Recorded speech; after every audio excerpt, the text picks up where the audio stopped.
Hi hello. അപ്പോൾ ഇന്നത്തെ video എന്ന് പറയുന്നത് സർജറി ദിവസത്തെ വിശേഷങ്ങളൊക്കെ കാണിക്കുന്ന ഒരു വീഡിയോ ആണ്.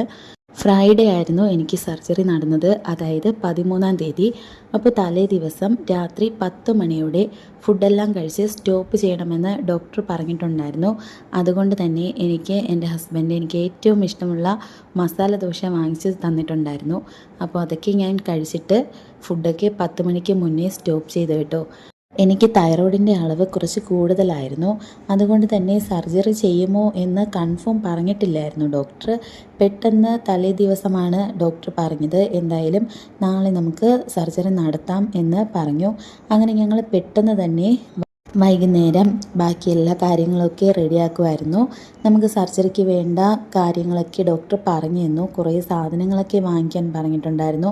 അപ്പോൾ അതൊക്കെ ഹസ്ബൻഡ് പെട്ടെന്ന് തന്നെ പോയി പുറത്തുനിന്ന് വാങ്ങിച്ചിട്ട് വന്നിട്ടുണ്ടായിരുന്നു. അങ്ങനെ അതെല്ലാം കഴിഞ്ഞ് കുറച്ച് ടാബ്ലറ്റൊക്കെ തന്നിട്ടുണ്ടായിരുന്നു. രാത്രി ഒരെണ്ണം കഴിക്കാനായിട്ടുണ്ടായിരുന്നു, 9 മണിക്ക് ഒരെണ്ണം, പിന്നെ 10 മണിക്ക് ഒരെണ്ണം, പിന്നെ രാവിലെ ഒരെണ്ണം, പിന്നെ 10 മണിക്ക് ലാസ്റ്റ് ഫുഡും പിന്നെ വെള്ളവും കുടിച്ച് സ്റ്റോപ്പ് ചെയ്തിരിക്കണം. അതിനുശേഷം നമ്മളൊന്നും കഴിക്കാനായിട്ട് പാടില്ല.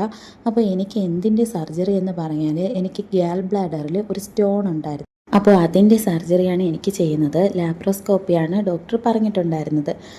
പിന്നെ കുറച്ച് സമ്മതപത്രങ്ങളൊക്കെ എഴുതാനായിട്ടൊക്കെ ഉണ്ടായിരുന്നു. നമ്മൾ സൈനൊക്കെ ചെയ്ത് ഹസ്ബൻഡിൻ്റെ സൈനൊക്കെ വേണമായിരുന്നു. അപ്പോൾ അതൊക്കെയാണ് ചേട്ടൻ ഇവിടെ എഴുതിക്കൊണ്ടിരിക്കുന്നത്. നമുക്ക് സർജറി കൺഫേം പറഞ്ഞതിന് ഒരുപാട് ലേറ്റ് ആയിട്ടുണ്ടായിരുന്നു. അതുകൊണ്ട് തന്നെ ഈ കാര്യങ്ങളൊക്കെ ചെയ്യാൻ ഞങ്ങൾക്ക് കുറേ സമയം എടുത്തിട്ടുണ്ടായിരുന്നു കേട്ടോ. തലേ ദിവസമൊക്കെ എനിക്ക് നല്ല ടെൻഷനൊക്കെ ഉണ്ടായിരുന്നു. അമ്മയ്ക്കായാലും അതുപോലെ തന്നെ നല്ല ടെൻഷനൊക്കെ ഉണ്ടായിരുന്നു.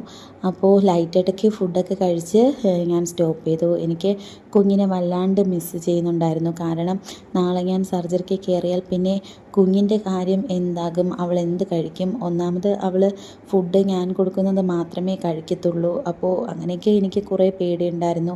പിന്നെ ഫീഡിങ് ആയാലും എൻ്റെ പാല് കുടിച്ച് വളരുന്നതല്ലേ, അപ്പോൾ ഫോർമുലയിന് മേടിക്കുമോ എന്നൊക്കെ എനിക്ക് നല്ല ടെൻഷനുണ്ടായിരുന്നു. അങ്ങനെ ഇത് സർജറിയുടെ അന്ന് പിറ്റേ ദിവസം രാവിലെയാണ്. അപ്പോൾ ഞാൻ വെള്ളം പോലും കുടിച്ചിട്ടില്ലായിരുന്നു കേട്ടോ 10 മണിക്ക് ശേഷം. അങ്ങനെ പിന്നെ കിടന്നുറങ്ങിയതാണ്. രാത്രിയൊക്കെ ഞാൻ ഇടയ്ക്കിടയ്ക്ക് എണീറ്റ് കുഞ്ഞിനൊക്കെ പാല് കൊടുക്കുന്നുണ്ടായിരുന്നു. കാരണം എനിക്കിനി സർജറിക്ക് കയറിയാൽ പിന്നെ കുഞ്ഞിന് പാലൊന്നും കൊടുക്കാൻ പറ്റത്തില്ലല്ലോ. അങ്ങനെ അതിനുശേഷം രാവിലെ ഒരു 6 മണിയൊക്കെ ആയപ്പോഴത്തേക്കും ഞാൻ എണീറ്റിട്ടുണ്ടായിരുന്നു.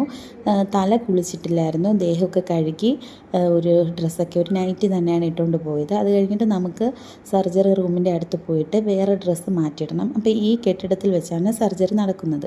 അങ്ങനെ രാവിലെ തന്നെ സർജറിക്കായിട്ട് സർജറി റൂമിൻ്റെ പുറത്ത് ഞാനും ചേട്ടനുമായിട്ട് വെയിറ്റ് ചെയ്യുവാണ്.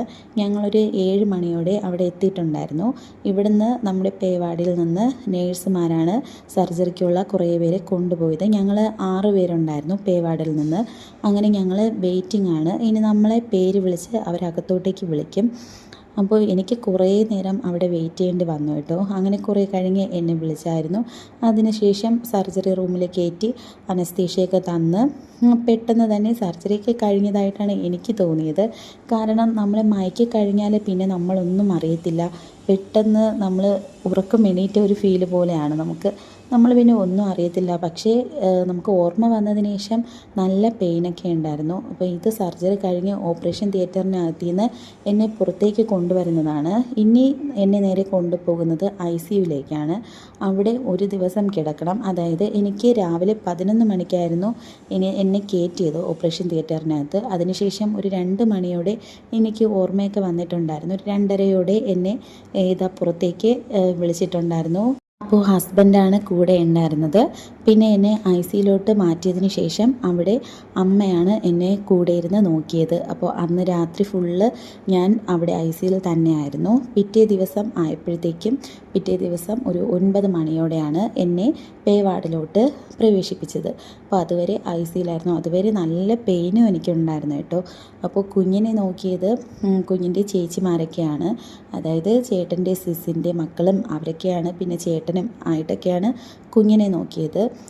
എന്തായാലും കുഞ്ഞിൻ്റെ കൂടെ ഒരുപാട് ആളുകളൊക്കെ ഉണ്ടായിരുന്നു. എന്നാലും അവൾക്ക് ഞാനില്ലാത്തതിൻ്റെ ഒരു ബുദ്ധിമുട്ടും നല്ലോണം ഉണ്ടായിരുന്നു. ഇത് ICUയിൽ കിടക്കുമ്പോൾ കുഞ്ഞിനെ കാണിക്കുന്നതാണ് ഈ കാണുന്നത്. പിന്നെ ഇതാണ് ഗാൽ ബ്ലാഡർ. എൻ്റെ ബോഡിയിൽ നിന്നും ഇളക്കിയെടുത്ത ഗാൽ ബ്ലാഡർ ഇതാണ്. ഇത് നമ്മൾ ഒരു ടെസ്റ്റ് ചെയ്യാനായിട്ട് അങ്ങോട്ടേക്ക് അയക്കുന്നതാണ്. അങ്ങനെ അതൊക്കെ കഴിഞ്ഞ് പിന്നെ എന്നെ പേവാർഡിലോട്ട് പിറ്റേ ദിവസം മാറ്റിയിട്ടുണ്ടായിരുന്നു. അന്ന് നമുക്ക് നോർമലൊരു നൈറ്റിയൊക്കെ ഇട്ടുകൊണ്ട് ഇങ്ങോട്ട് വരാൻ കേട്ടോ. പിന്നെ അന്ന് എനിക്ക് നടക്കാനൊക്കെ പറ്റിയിട്ടുണ്ടായിരുന്നു, ചെറുതായിട്ട് എനിക്ക് നടക്കാൻ പറ്റും. പിന്നെ സർജറിയുടെ അന്നും പിറ്റേ ദിവസം വരെ നടക്കാനൊന്നും പറ്റുന്നുണ്ടായിരുന്നില്ല. അന്ന് അങ്ങനെ ഫുള്ള് ബെഡിൽ തന്നെയായിരുന്നു.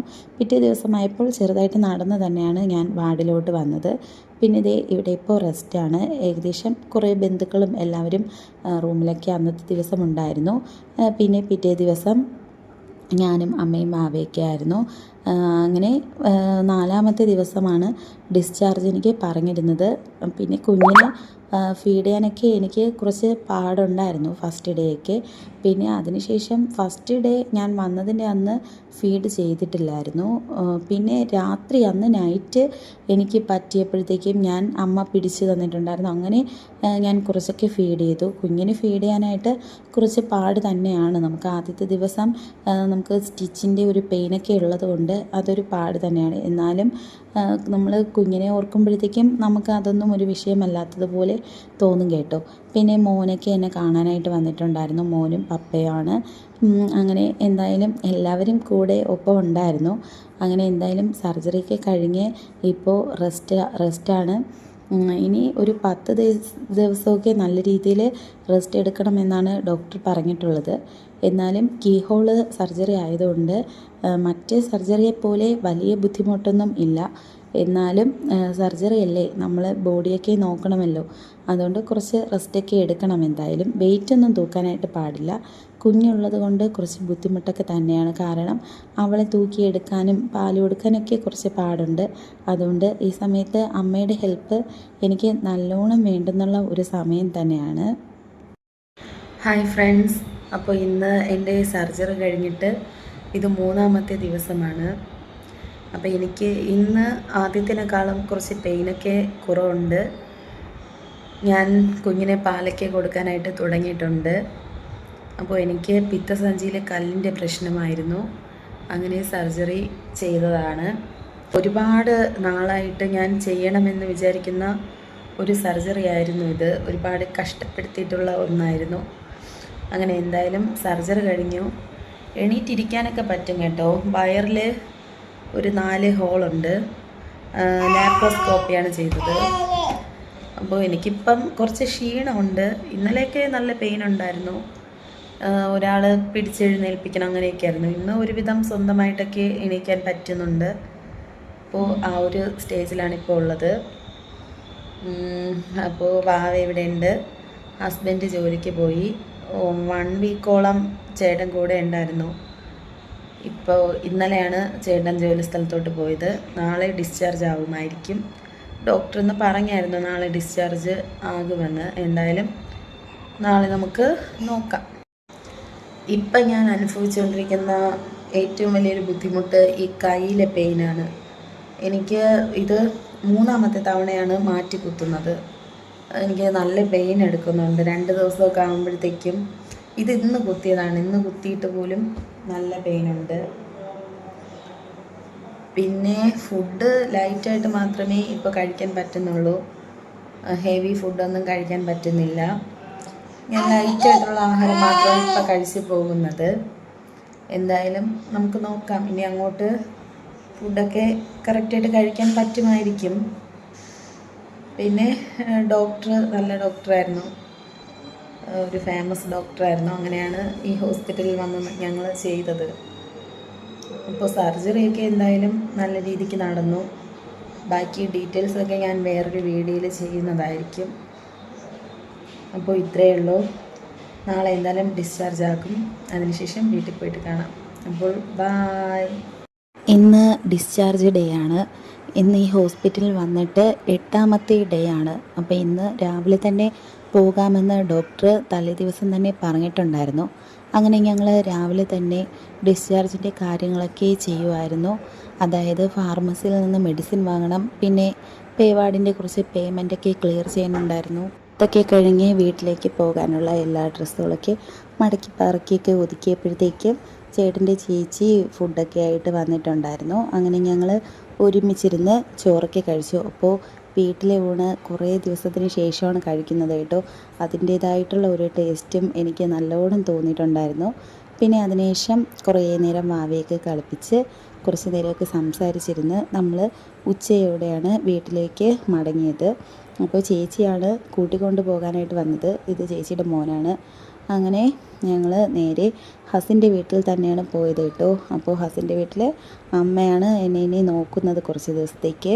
അപ്പോൾ വാവയൊക്കെ നോക്കണമല്ലോ. അപ്പോൾ എന്തായാലും കുറച്ച് ദിവസത്തേക്ക് വെയിറ്റൊന്നും തൂക്കിക്കൂടാന്ന് ഡോക്ടർ പറഞ്ഞിട്ടുണ്ടായിരുന്നു. അങ്ങനെ ഞങ്ങൾ ഹോസ്പിറ്റലിനോട് വിട പറയുകയാണ്. അപ്പോൾ കാർ ഞങ്ങൾ ഇന്ന് എടുക്കുന്നില്ല, ചേച്ചിയുടെ കാറിലാണ് വീട്ടിലേക്ക് പോകുന്നത്. പിന്നീട് ഇന്ന് ഹസ്ബൻഡ് നൈറ്റ് വരുമ്പോഴത്തേക്കും കാറ് എടുത്തുകൊണ്ട് വീട്ടിലേക്ക് വരും. ഹസ്ബൻഡ് ജോലി സ്ഥലത്താണ്, കാരണം ലീവ് എടുക്കാൻ പറ്റാത്തൊരു സാഹചര്യമായിരുന്നു. അതുകൊണ്ടാണ് ഹസ്ബൻഡ് വരാഞ്ഞത്. അങ്ങനെ ഞങ്ങൾ സർജറിയൊക്കെ കഴിഞ്ഞ് വീട്ടിലേക്ക് മടങ്ങുകയാണ്. അപ്പോൾ എല്ലാവരും എനിക്ക് വേണ്ടി പ്രാർത്ഥിക്കുക. ബായ്.